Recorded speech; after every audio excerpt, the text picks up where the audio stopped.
በነገር ሁሉ በጸሎትና በምልጃ ከምስጋና ጋር በእግዚአብሔር ዘንድ ልመናችሁን አስታውቁ እንጂ በአንዳች አትጨነቁ።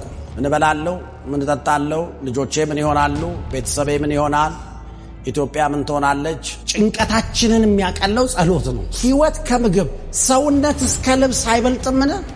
እግር የሰጠህ አምላክ ጫማ እንደሚያስፈልግህ ያውቃል።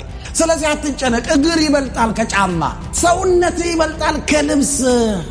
መጨነቅ ኔጌቲቭ ፓወርን አክቲቬት ማድረግ ብቻ ነው የሚችለው። የልጄ ጉዳይ ያሳስበኛል። pray for him, pray for her, don't worry. እግዚአብሔር he will take care of them። በጨነቀኝ ጊዜ ምን አደረኩኛል? እግዚአብሔርን ጠራሁት። እርሱ ስለናንተ ስለሚያስብ እሱ ካንተ የተሻለ ላንተ ያስባል። አንቺ ለልጆችሽ ከምታስቢው በላይ ጌታ ያስበላቸዋል። ከዛ ከጸለይክበት በኋላ ዲያብሎስ ሊያስታውስ ሲል ኖ ጸልይበታል፣ ለጌታ ነግሬዋለሁ። መጨነቅ ትዕቢት እንደሆነ ጉዳዩን በራሴ ፈተዋለሁ ማለት ነው። የሚያስጨንቀን በእርሱ ላይ ስንጥል ምን ይሆናል? የእግዚአብሔር ሰላም ሰላማችሁ ሁለት ይላል። ምንድነው የእግዚአብሔር ሰላም? ዙሪያችሁ የሚሆነውን ነገር ሁሉ አልፎ መሄድ።